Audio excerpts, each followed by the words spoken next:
नमस्कार। नमोस्तुते व्यासविशालबुद्धे फुल्लारविन्दायतपत्रनेत्र येन त्वया भारततैलपूर्णः प्रज्वालितो ज्ञानमयः प्रदीपः। नारायणं नमस्कृत्य नरं चैव नरोत्तमं देवीं सरस्वतीं व्यासं ततो जयमुदीरयेत्।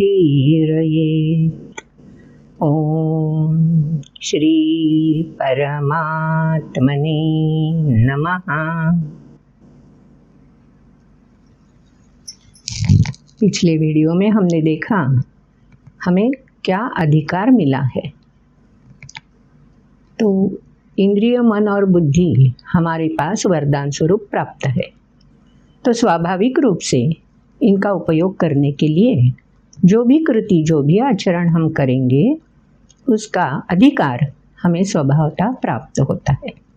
तो कर्मणि एव अधिकारः, तो हर एक को ये अधिकार प्राप्त है, ना कि सिर्फ मानव को, लेकिन सृष्टि में जो भी घटक है व्यक्त रूप में उस हर एक को ये अधिकार प्राप्त है। कौन सा? कृति करने का, आचरण करने का।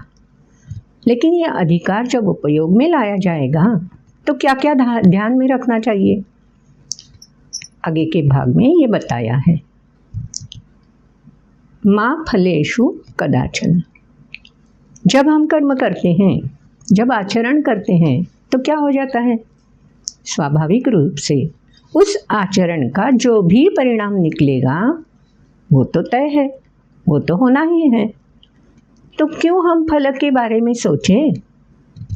यही बताया है, मा फलेषु कदाचन, फल के बारे में सोचना ही नहीं है, क्योंकि फल अपने आप तैयार हो जाने वाला है, उस पर अपना अधिकार नहीं होता। तो जिस पर अधिकार नहीं है उसके बारे में सोच के क्या फायदा?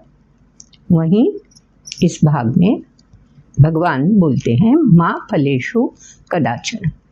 आगे चलकर क्या बोला है कि अगर फल के बारे में मेरा कुछ अधिकार ही नहीं है तो क्या करना चाहिए? अगर फल के बारे में सोचना नहीं है तो और बोला है कि फल का हेतु मन में रखते हुए कर्म नहीं करना चाहिए। माँ कर्म फल हेतुर्भूः, उद्देश्य फल प्राप्ति नहीं होना चाहिए। जैसे सोचना नहीं है वैसे उद्देश्य भी, संकल्प भी फल से जुड़ा नहीं होना चाहिए। तो क्लॉजेस बता दिए भगवान ने। अधिकार जताते वक्त क्या क्या क्लॉजेस, कौन कौन सी शर्तें हमें पहले ही मंजूर करनी है वो बता दिया है। आगे और एक शर्त के बारे में भगवान ने बोला है। क्या शर्त है वो?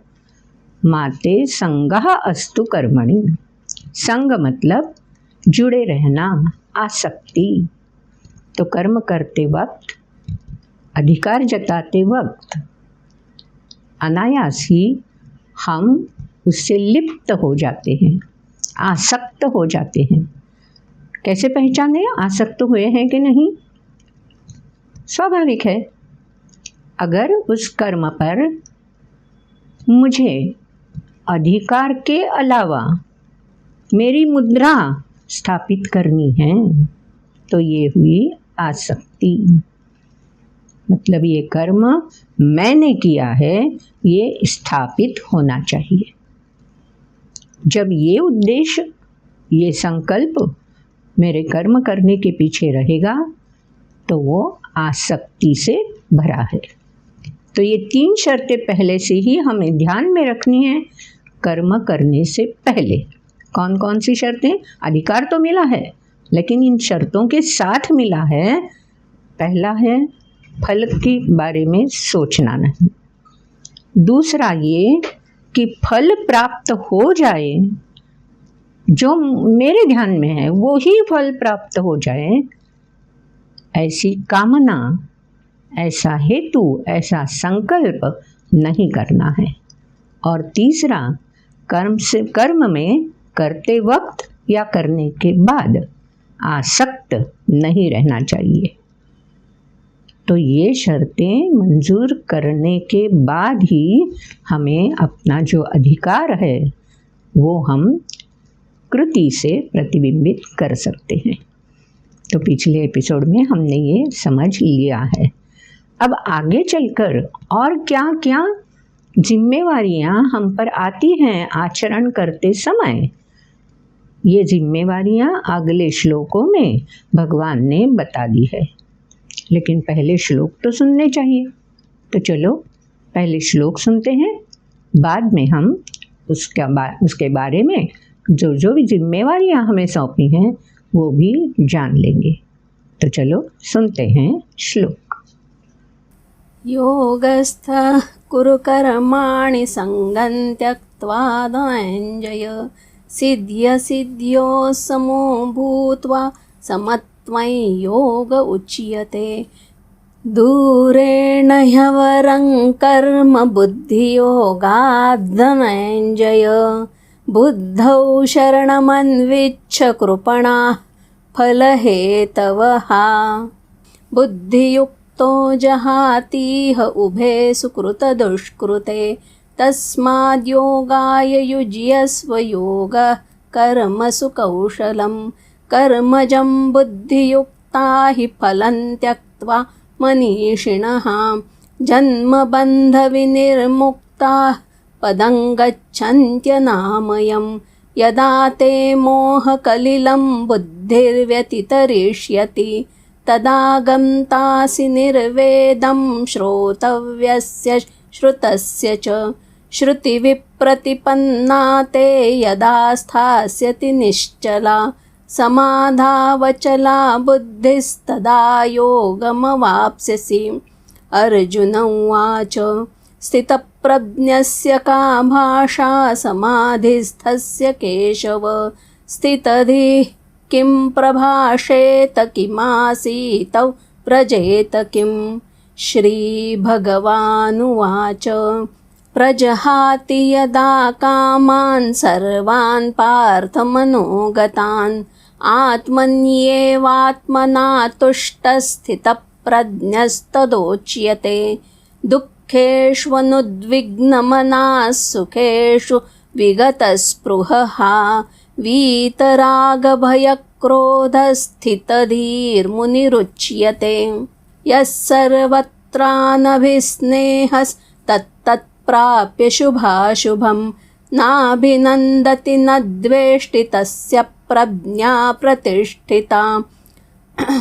यदा संहरते चायं कूर्मोऽङ्गानीव सर्वशः इन्द्रियाणीन्द्रियार्थेभ्यस्तस्य प्रज्ञा प्रतिष्ठिता।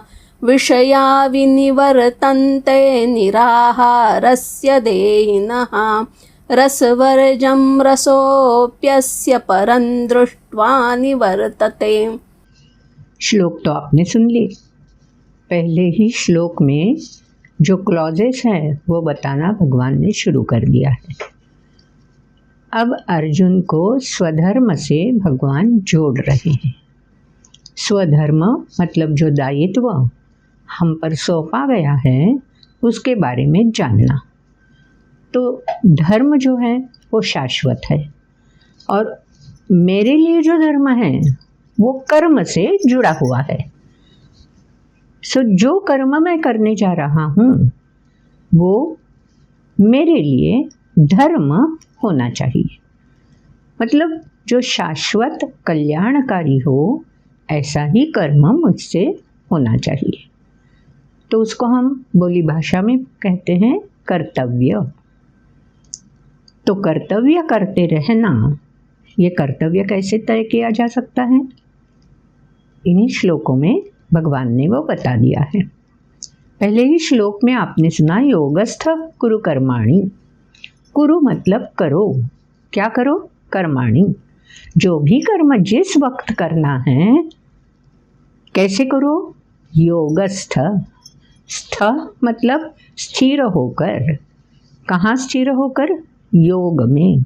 योग में मतलब जो कर्म कर रहे हो उसी कर्म से एकाग्र तल्लीन होकर कर्म करते जाओ।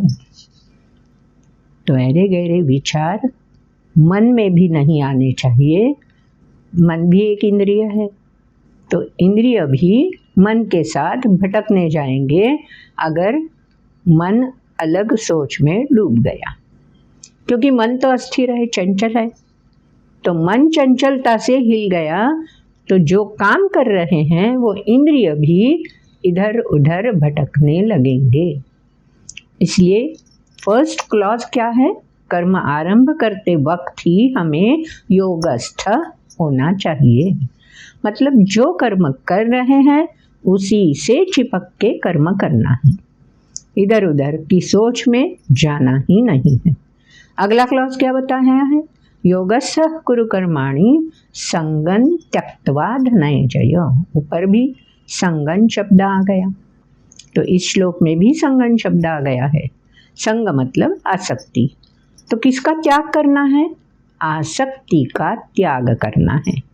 योग से जुड़े रहना है, मतलब जो कर्म मैंने करने का ठान लिया है, संकल्प किया है, दृढ़ता पूर्वक मैं कर्म करने चला हूँ,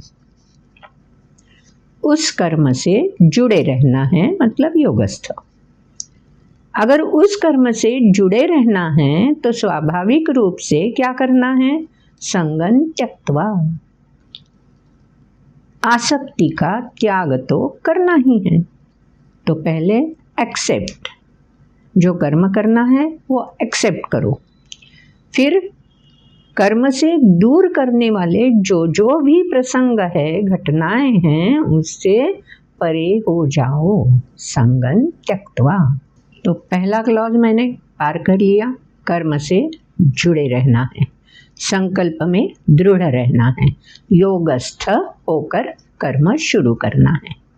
दूसरा क्लॉज आसक्ति का त्याग करना है, मतलब एक्सेप्ट तो करना है ही, लेकिन एक्सेप्ट करते वक्त आसक्ति क्यों हमें लपेटने आती है? क्योंकि आसक्ति का मतलब है मैं जो कर्म कर रहा हूँ वो सिद्धि तक ले जाएगा या नहीं जाएगा, इसी सोच में हम भटक जाते हैं ना। तो अगले श्लोक के अगले हिस्से में बताया है, सिद्ध्य सिद्ध्योस समो भूत्वा। सिद्धि या असिद्धि जो भी प्राप्त हो जाने दो, पहले कर्म तो करते चलो। सो कर्म करते रहो, जिस प्रकार से तुमने व्यवस्थापन किया है कर्म का, उसी के मद्देनज़र कर्म करते रहो। सिद्धि मिले या न मिले उस पर निर्भर नहीं रहना है। तो सिद्ध्य सिद्ध्यो समो भूत्वा, क्योंकि देखो सिद्धि प्राप्त हुई तो जो रास्ता हमने अपनाया है उसके बारे में हमें विश्वास, कॉन्फिडेंस आ जाएगा कि हाँ ये रास्ता इस कर्म के लिए योग्य है।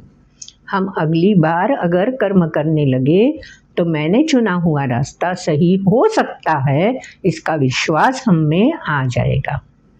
सिद्धि मिले तो, अगर असिद्धि मिले तो मतलब अपयश का सामना करना पड़े तो भी कोई बात नहीं है। अपयश मिला तो मैं ये तो कह सकता हूँ ना कि जो स्टेप्स मैंने इम्प्लीमेंट किए अभी कर्म करते वक्त, उन स्टेप्स को मुझे डिस्कार्ड कर देना चाहिए या उनको रिव्यू करके अगेन रीसेट करना है। हो सकता है ना इसे। तो असिद्धि भी मुझे प्रगति की दिशा में ले जाने वाली है, सिद्धि भी मुझे आत्मविश्वास देकर प्रगति की ओर ही ले जाने वाली है।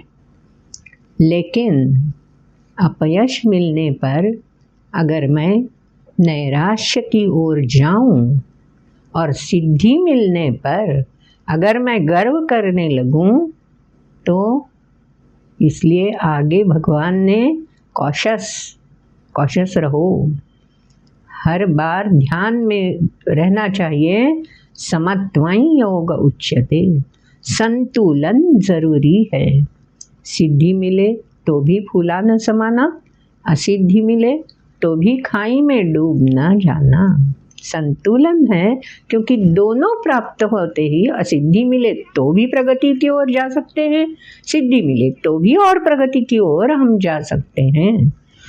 तो देखो, कर्मणि एव अधिकारः बोल के भगवान ने आगे चलकर ये सब हमें बता दिया है। अगले श्लोक में और भगवान ने बोल दिया है, दूरेण ह्यवरं कर्म बुद्धि योगात् धनंजय। और आगे चलकर क्या बोला है, बुद्धौ शरणमन्विच्छ कृपणः फलहेतवः। कृपणः फलहेतवः, फल को मद्दे नजर रखते हुए अगर हम कर्म शुरू करें तो पूरा का पूरा ध्यान हमारा फल मिलने के लिए ही आसक्त हो जाएगा। वो फल मिलने के लिए चाहे कोई भी रास्ता, बाय हुक और क्रुक आज की भाषा में बोलते हैं ना, बस मुझे तो फल ही चाहिए। कृपणा फल हेतवः, ऐसा कर्म करने में क्या कर्तृत्वता है, ये तो अच्छा काम है ही नहीं।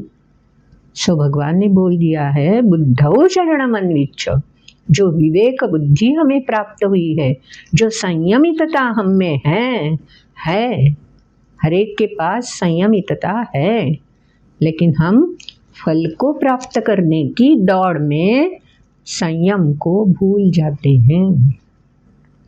तो बुद्धौ शरणमन्विच्छ मतलब संयम को साथ में रखो, हैव पेशेंस, धीरज रखो। क्या खाना, कैसे खाना, ये महत्वपूर्ण है। क्या खाना, दम खाना मतलब संयम बरतना। कैसे खाना, ठंडा करके खाना। उद्दीपित होकर अगर हम कोई कर्म करने लगे तो चांसेस ज़्यादा होते हैं कि हम असिद्धि की ओर चले जाएं। तो ये बोलते हैं ना, हम क्या खाना, दम खाना, कैसे खाना, ठंडा करके खाना। तो इसका मतलब यही है, संयम से हमें कर्म करते वक्त रहना चाहिए। और क्या बोल दिया भगवान ने, दूरेण ही अवरं कर्म बुद्धि योगात् धनंजय। फल की अपेक्षा से कर्म करना, ये तो क्या बोलते हैं, ग्रेडेशन बोलते हैं ना, कि ये ऊंची ग्रेड है, ये नीची ग्रेड है। तो टॉप ग्रेड में अगर हमें कर्म करना है, टॉप ग्रेड की ओर जाना है, तो कर्म करते वक्त संयम बरतना चाहिए, विवेक बुद्धि से काम लेना चाहिए, ना कि फलाशा में डूब जाना चाहिए। तो ये भी भगवान ने हमें प्रिकॉशन लेने को कहा है, मतलब ये जान लेना चाहिए और ऐसा हमसे होना नहीं चाहिए। आगे चलकर भगवान ने बुद्धि युक्त क्यों होना चाहिए वो भी बोल दिया है। बुद्धि युक्त होकर क्या करना चाहिए, हमसे जो कर्म हो रहा है, देखो एक काम मैं कर रही हूँ, मतलब समझो कि लिगोर्ची खेलते हैं ना, एक के ऊपर दूसरी, एक के ऊपर दूसरी, ऐसे क्या बोलते हैं, वो रखते हैं ना, एक पालान पे दूसरी, दूसरी पे तीसरी, और लिगोरी बोलते हैं ना उसे। तो दूर से बॉल फेंकना होता है और वो जो स्तंभ खड़ा किया होता है उस स्तंभ को तोड़ना है। तोड़ना तो ठीक है, एक भिड़ू बॉल से उसको तोड़ता है तो दूसरी पार्टी के सब इकट्ठा हो जाते हैं और क्या करते हैं, फिर वो एक के ऊपर स्तंभ ठीक तरह से लगा देते हैं। लेकिन उसके बीच में अगर किसी ने बॉल से धप्पा मारा, पीठ पर बॉल लगा, दूसरी पार्टी जो रच रही है स्तंभ, उसके अगर किसी ने मारा तो बस पूरा का पूरा कर्म फेल हो गया। लास्ट का लिगोर्ची भी लगाना है स्तंभ में तो भी आउट, बाद हो गए। होता है ना ऐसे।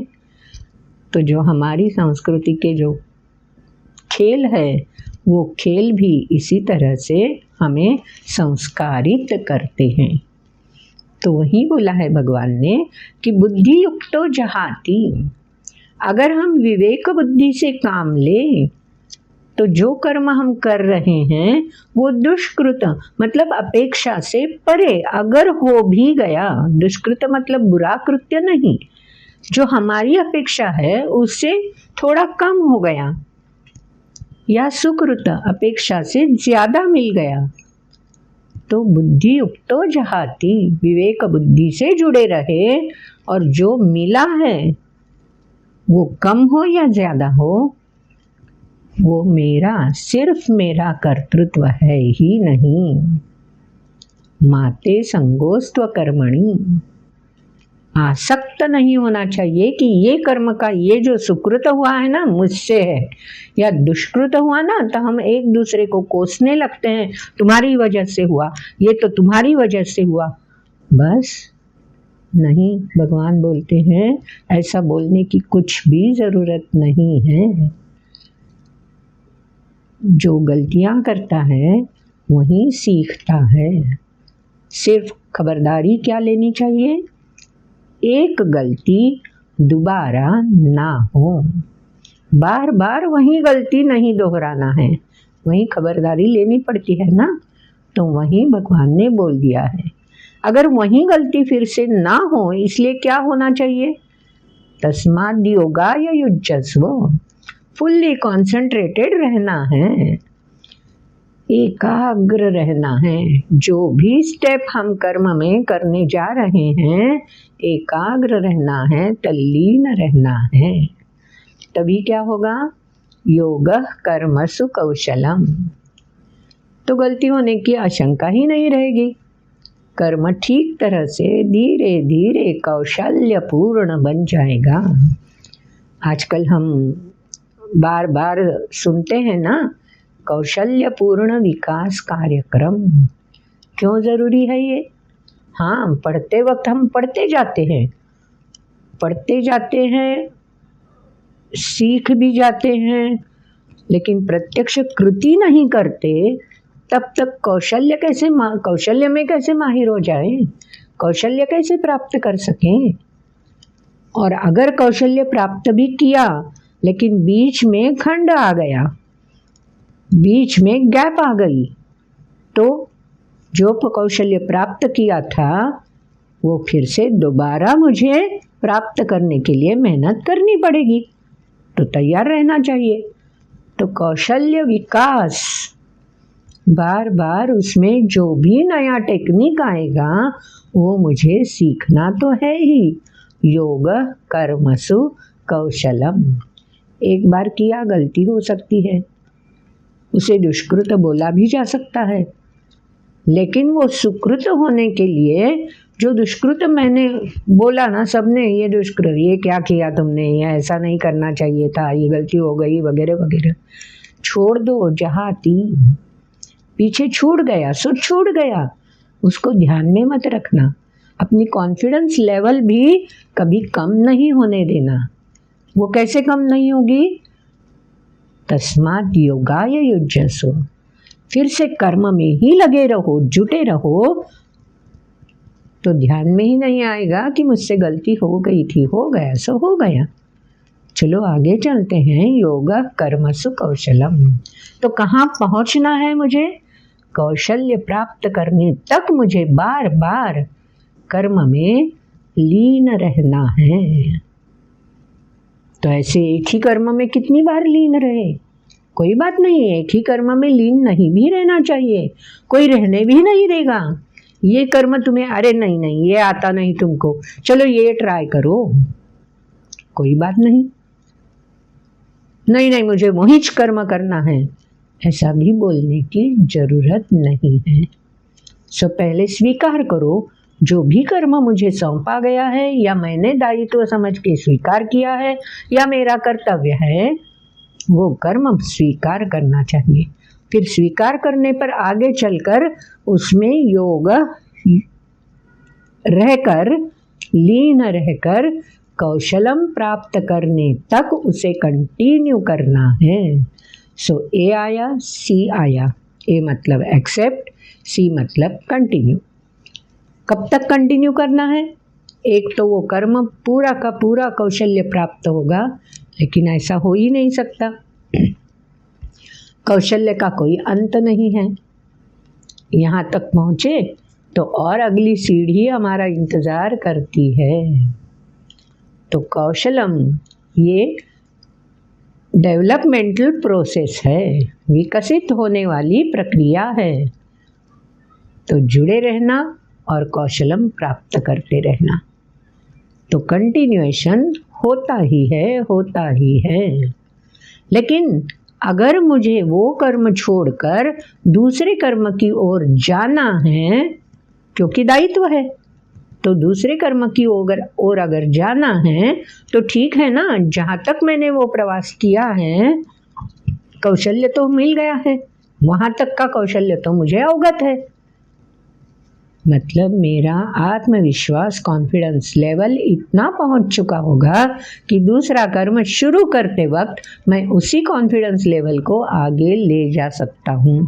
जैसे चांद्रयान के बारे में हुआ ना, पहले तो हम सब ने देखा कि वो जो चीफ थे उनकी आंखों में आंसू आ गए थे। क्या उन्होंने योग कर्मसु कौशलम नहीं किया था?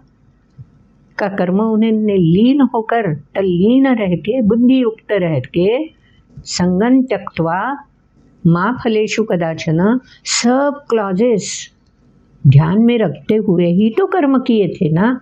लेकिन फिर भी कर्म जितना भी खर्चा हुआ था उसके अनुसार कर्म की प्रगति नहीं हुई। आखिरी स्टेप में आकर कर्म सफलता तक नहीं पहुंचा। तो हाँ, आंखों में आंसू आना स्वाभाविक है। मन तो भावनाओं का केंद्र बिंदु है ना। लेकिन क्या हुआ? उस क्षण तो वो भाव विभोर हो गए, जैसा अर्जुन अब भावनाओं के चपेट में आ गया है। लेकिन अगर कायम स्वरूपी वो भावनाओं के चपेट में रहे क्या? नहीं ना। दूसरे ही दिन से जो दूसरा मिशन तय हुआ था उस मिशन में फिर से तल्लीन होकर काम में जुट जाना है। यही तो हमें भी करना है। क्यों करना है ये? अगले श्लोक में आपने सुन लिया, कर्मजं बुद्धि युक्ता हि फलं त्यक्त्वा मनीषिणः जन्म बंध विनिर्मुक्ता पदं गच्छन्त्यनामयम्। पदम मतलब स्थान, गच्छन्ति प्राप्त कर सकते हो। कौन सा स्थान प्राप्त कर सकते हो? अरे जिसका कोई नाम ही नहीं है ऐसा स्थान तुम ग्रहण कर सकते हो। आज भारत ने ऐसा स्थान ग्रहण कर लिया है ना। चांद्र की साउथ में कोई भी विश्व में, जग में ऐसा देश नहीं जो साउथ पोल पर उतर सका। लेकिन भारत ने ऐसा स्थान प्राप्त कर लिया। पहला मिशन तो दुष्कृत हो गया, फेल हो गया। लेकिन वहीं नहीं जुड़े रहे हमारे साइंटिस्ट और देश के जो सर्वोपरि सुप्रीमो जो है, उन्होंने भी उन्हें बलपूर्वक चलो आगे चलते हैं। तो आगे चलकर अनामयम पदं गच्छन्ति। लेकिन कब ये प्राप्त हुआ? कर्मजं बुद्धि युक्ता ही फलं त्यक्त्वा मनीषिणः। मनीषिणः जो जानकार है, जो समझदार है, जो विवेक बुद्धि से जुड़े हुए हैं, वही लोग ये कर सकते हैं। क्या कर सकते हैं? विवेक बुद्धि से जुड़े रहकर फलं त्यक्त्वा, जो हो गया सो हो गया, छोड़ दो पीछे। आज तो वर्तमान मेरे सामने है, तो भविष्य में अगर मुझे झंडा गाड़ना है तो वर्तमान ही मुझे सफलता की ओर ले जा सकता है। जन्म बंध विनिर्मुक्ता। एक बार जन्म तो मिल गया है। कैसा जन्म मिला है? क्या कर्म करना है, इसके लिए मुझे ये इंद्रिय मन बुद्धि का वरदान मिल गया है। मतलब जन्म तो हुआ ही है कर्म करने के लिए। अगर मैं बंधन में पड़ जाऊं कि नहीं ऐसा ही कर्म करना है, ये फल मिला तो अब ये कर्म तो मैंने छोड़ दिया, ये तो बंधन है। उससे परे हटकर कौन जा सकता है? जो समझदार है, जो नया आने का, जो भी नया सामने आएगा उसका स्वीकार करने के लिए तैयार है। तो स्वीकार बहुत ज़रूरी है। जैसे संकल्प, उसी से हमारा जीवन शुरू होता है। हर एक का संकल्प से ही जीवन शुरू होता है। तो ये संकल्प से शुरू हुआ जीवन स्वीकार के पथ से आगे चलता है। ये स्वीकार के पथ से आगे चलने के लिए संस्कारित होना जरूरी है। अगले श्लोक में आपने वो भी सुन लिया। यदा ते मोह कलिलं बुद्धिर्व्यतितरिष्यति तदा आगन्तासि निर्वेदं श्रोतव्यस्य श्रुतस्य च। अरे हाँ, सुनी सुनाई कई बातें हमारी जहन में आकर चिपक बैठती है। नहीं, ऐसे लोगों ने सुना है, ऐसे बताया है, ऐसे बोलते हैं, वगैरह वगैरह चर्चे होते ही रहते हैं।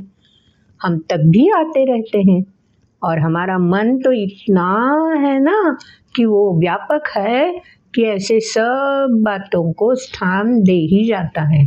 देखा है उसको भी स्थान मिलता है, सुना है उसको भी स्थान मिलता है, जो स्पर्श किया हुआ है उसको भी स्थान मिलता है।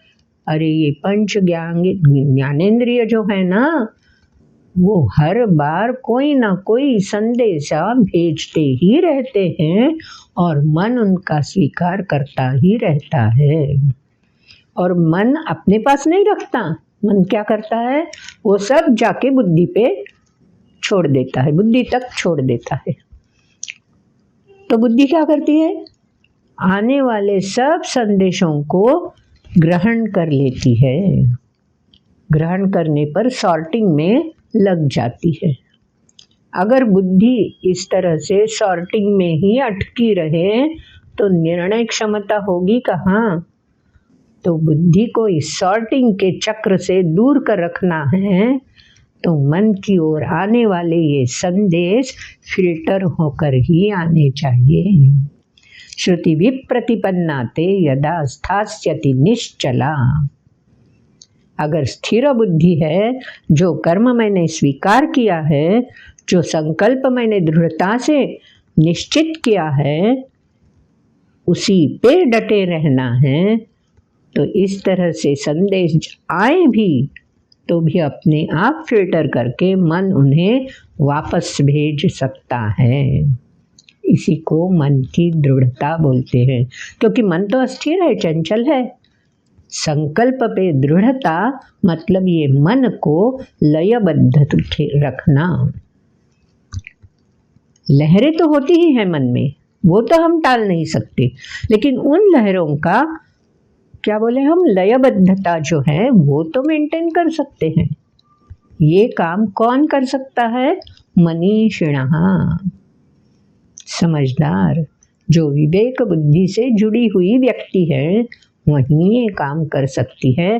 फिर ऐसे बाहर से श्रुति विप्रतिपन्ना संदेश कितने भी आते रहें, वो बाहर के बाहर फिल्टर हो जाएंगे और मन दृढ़ता से संकल्प पूरा करने के लिए आगे चलता रहेगा। भारत की संस्कृति जो है सनातन संस्कृति, ये सनातन संस्कृति की धरोहर है कि जो सनातन काल से, अनादि काल से ऋषि मुनि जिनको बोलते हैं ना, ये ऋषि मुनियों ने हमारे लिए राज रास्ता तैयार किया हुआ है।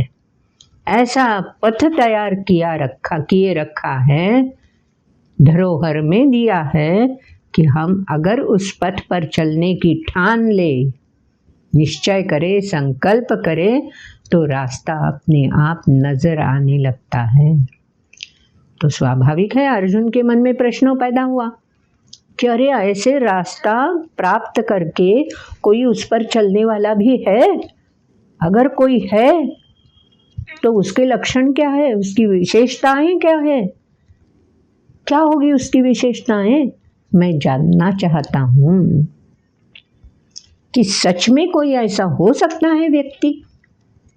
तो अर्जुन तो कोई भी जिज्ञासा युक्त प्रश्न है वो अपने मन में नहीं छिपा लेता, कृष्ण के सामने ओपन आउट करता है, बोल देता है।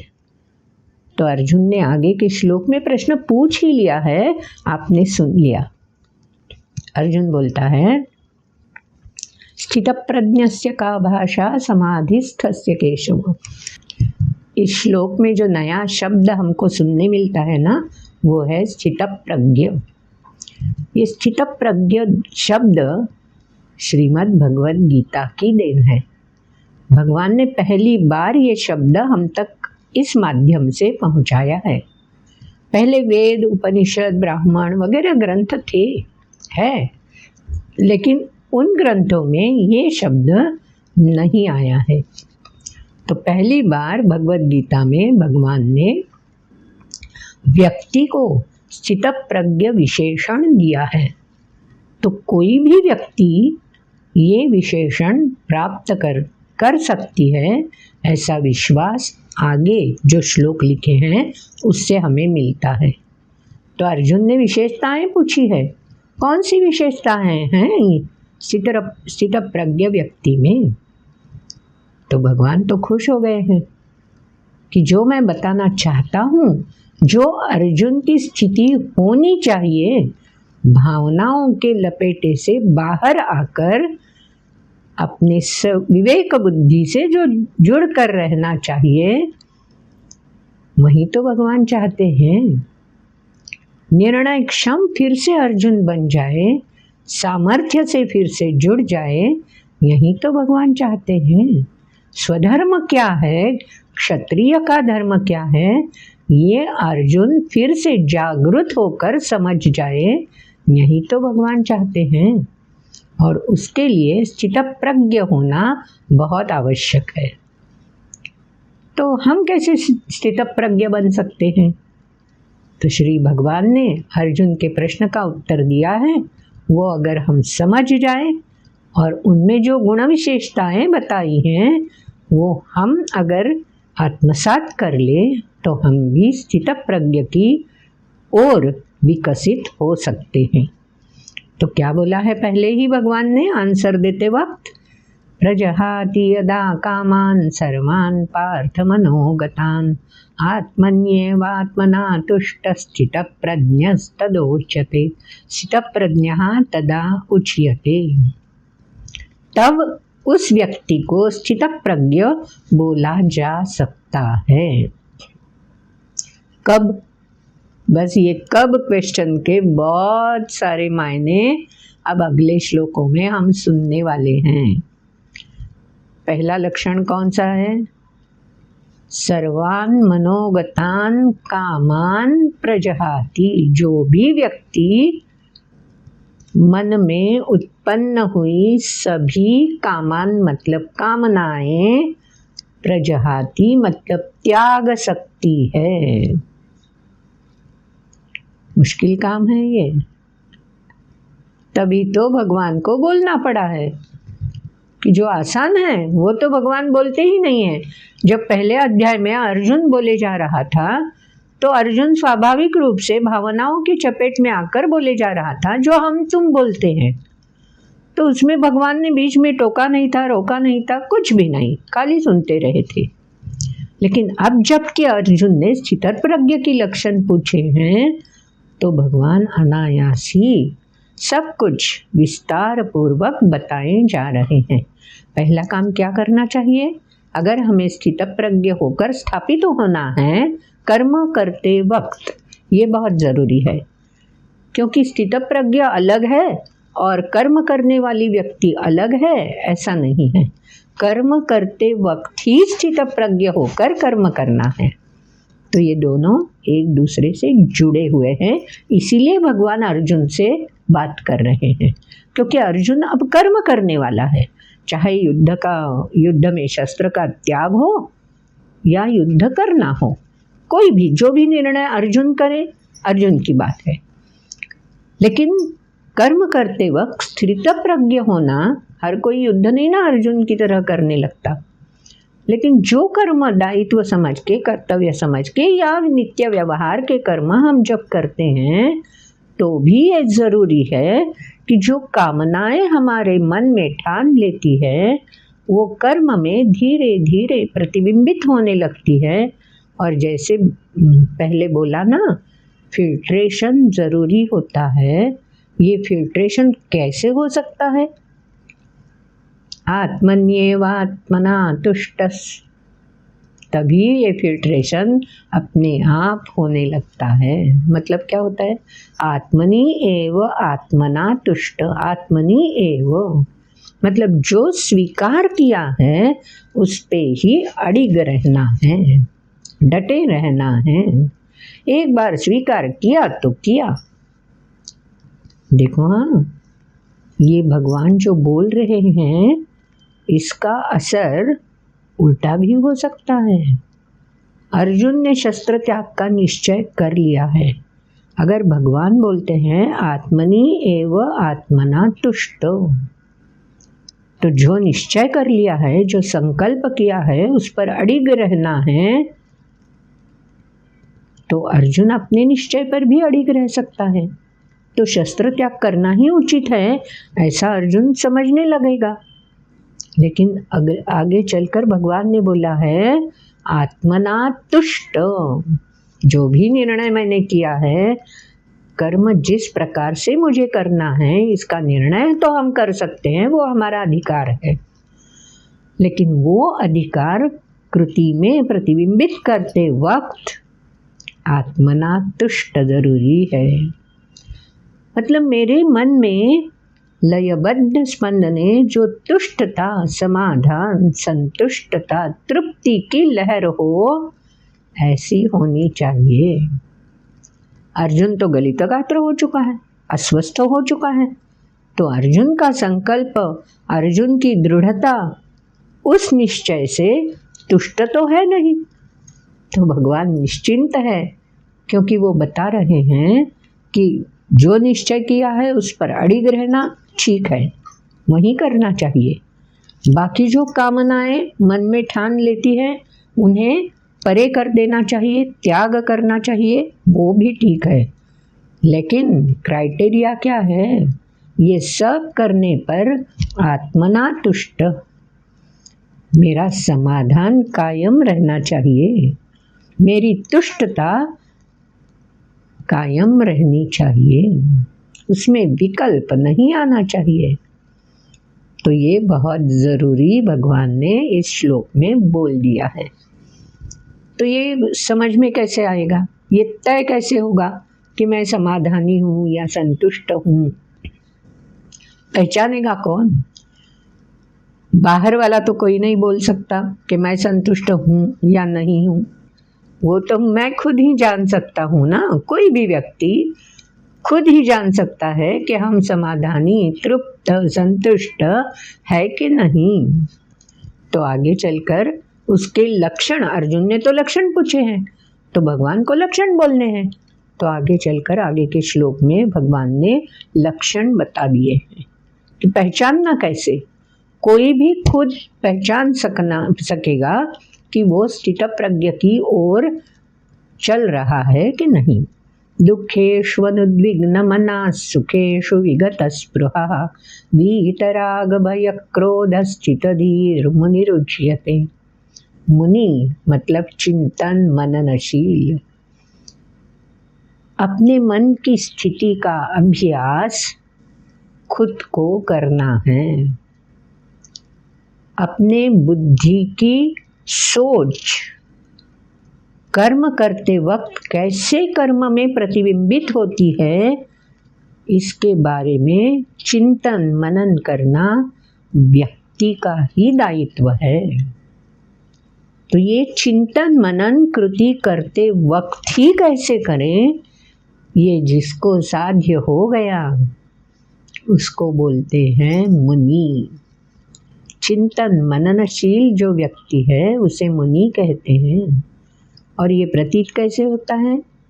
दुखेषु अनद्विग्न मना सुखेषु विगत स्पृहा। दुख मतलब अस्वस्थता, सुख मतलब आनंद लहरी।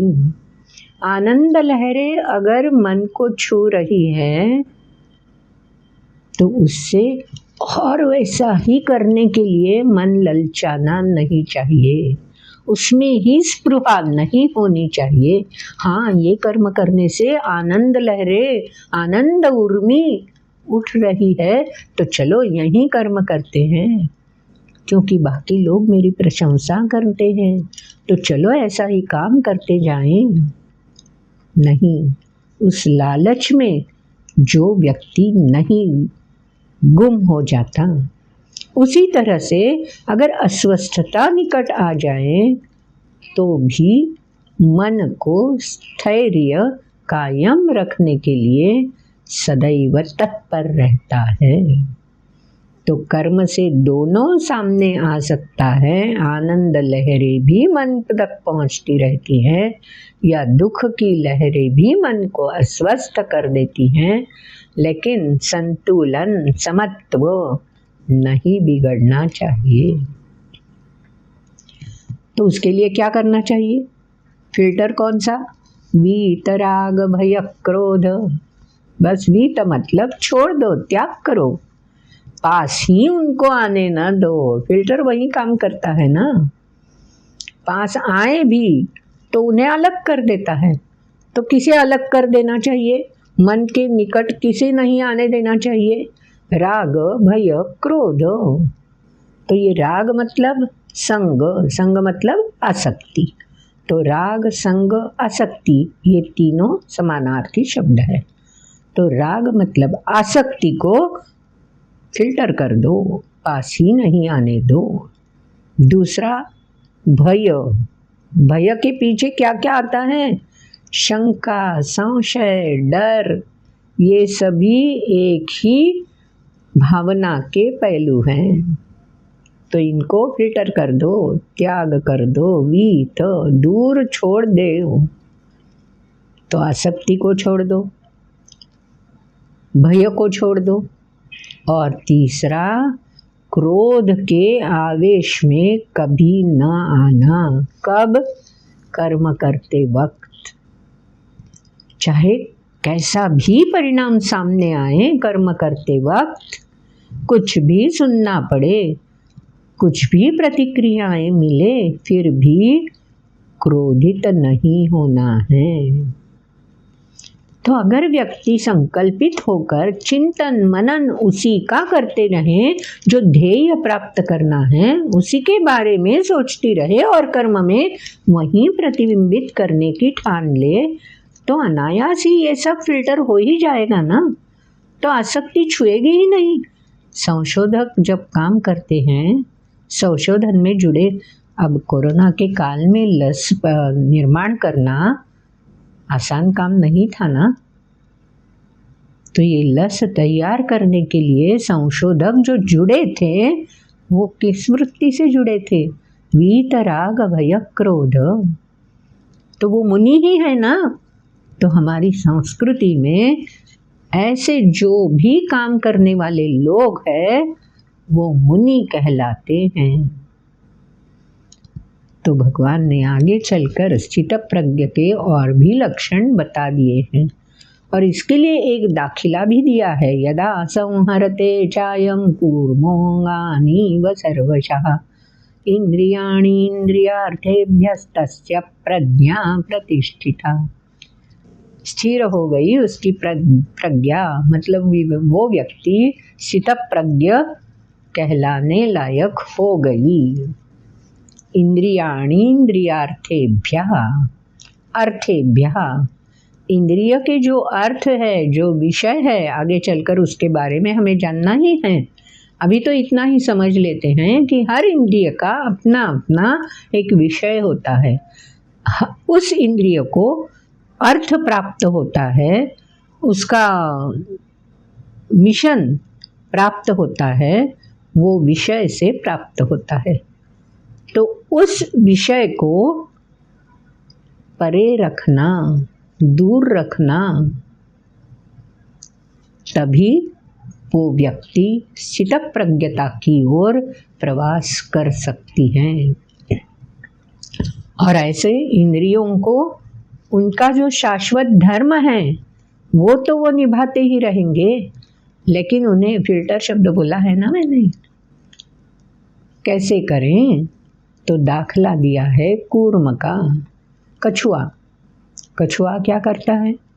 जब भी कोई संकट का आगाज, संकट की आगाज उसको मिल जाती है तो ये कूर्म, ये कछुआ अपने आप मस्तक से लेकर बाकी सब उपांग, सब अवयव, गात्र, वो जो ढाल उसको प्राप्त हुई है ना, उसके नीचे दबा लेती है, दबा लेता है वो कछुआ, क्योंकि उन्हें ही तो काटने का भय रहता है। तो मानो वहां कोई सजीव प्राणी है ऐसा प्रतीत ही नहीं होता, मानो एक पत्थर ही है, ऐसा ही लगता है। इतनी स्थिरता से वो कछुआ संकट टल जाने तक उसी स्थिति में रहता है। तो है ना ये स्थित प्रज्ञ का दाखला। हमें भी जब काम से लिपटना है, काम को निपटना है, तो काम को निपटते वक्त ऐसे ही कौन से संकट हमें घिरे रहते हैं? राग, भय, क्रोध, अस्वस्थता, यही तो संकट है हमें घेरने वाले। तो जब भी ये संकट सामने आए तो फिल्टर लगा के हमें भी ऐसे ही एकाग्र होकर, तल्लीन होकर, जो भी मिशन हाथ में कंप्लीट करने के लिए लिया है उसी मिशन से जुड़े रहना चाहिए।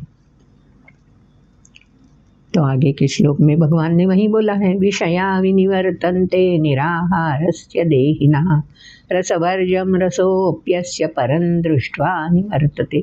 जैसे ही मैं ध्येय की ओर बढ़ता जाऊंगा, जैसे ही ये तल्लीनता मुझ में समा जाती है, ये लहरें अपने आप स्टेडी होने लगती हैं, उसको बोलते हैं परं दृष्ट्वा। तो ये संयमित लहरों की आगाज जब व्यक्ति को प्राप्त हो जाती है, तब अपने आप ये विषय परे हो जाते हैं। तो विषय अपने आप परे हो जाते हैं, मतलब क्या? मतलब ये कि विषया विनिवर्तन्ते निराहारस्य। पहले तो ये जो इंद्रिय हैं, उनके जो अर्थ है, उनको जो शाश्वत धर्म सौंपा है, अपने आप मिल गया है, उससे अगर वो दूर रहे, निराहार रहे, उनका आहार उन्हें नहीं मिले, तो अपने आप वो धीरे धीरे दूर ही रहने लगते हैं। इन इंद्रियों से चिपक कर फायदा क्या, जो हमें स्वीकार ही नहीं करते। तो विनिवर्तन्ते मतलब दूर रहने लगते हैं। धीरे धीरे इंद्रियों को भी आदत पड़ जाती है और उन्हें उस रस की, उस अर्थ की, उस विषय की कामना ही नहीं रहती। तो देखो, एक आध पदार्थ अगर डॉक्टर ने बता दिया कि ये तुम्हारे लिए कुपथ्य है, ये सेवन नहीं करना है, तो मुझे वो पदार्थ कितना भी अच्छा लग रहा हो, फिर भी मुझे उससे दूर रहना ही पड़ता है ना। अगर बार बार ऐसा हुआ और वो पदार्थ मैं चख ही नहीं सका, तो धीरे धीरे क्या हो जाता है, मुझे आदत पड़ जाती है। अब मुझे उस पदार्थ की ओर आकर्षण बिल्कुल ही नहीं रहता। तो वही हो जाता है, सब ज्ञानेंद्रियों के जो विषय हैं, उनसे व्यक्ति धीरे धीरे अलग रहना सीख जाती है। तो ऐसे जो सीख जाती है व्यक्ति, स्वाभाविक है वो क्या कहलाएगी, स्थित प्रज्ञ कहलाएगी। आगे चलकर भगवान ने इसी राह में और क्या क्या सामने आता है वो बोला है, लेकिन अगले वीडियो में हम सब वो सुनेंगे। इस वीडियो का यहाँ ही समापन करते हैं। नमस्कार। अगर आपको ये वीडियो अच्छा लगा तो लाइक ज़रूर करना, आपके आप्त इष्ट मित्रगण को शेयर भी करना, और हाँ, सब्सक्राइब अभी तक नहीं किया हो तो सब्सक्राइब भी कर देना, पहले वाले एक बार वीडियो देखकर सब्सक्राइब कर चुके हो तो आपको अगले वीडियो अपने आप मिल सकते हैं, इसीलिए सब्सक्राइब करना ज़रूरी है। बेल आइकॉन क्लिक किया ना तो ये वीडियो आप कितनी भी बार देखना चाहो आप देख सकोगे। और महत्वपूर्ण एक बात, आपका अभिप्राय हमारा उत्साह बढ़ा देगा, तो कमेंट बॉक्स में आपके अभिप्राय लिखना। और अगर आपको भी कोई क्वेरी है, प्रश्न है, तो ज़रूर हम तक पहुंचाना, ताकि उन प्रश्नों के आधार पर अगले श्लोकों में क्या बोला है इसका विवेचन करने के लिए मदद होगी। नमस्कार।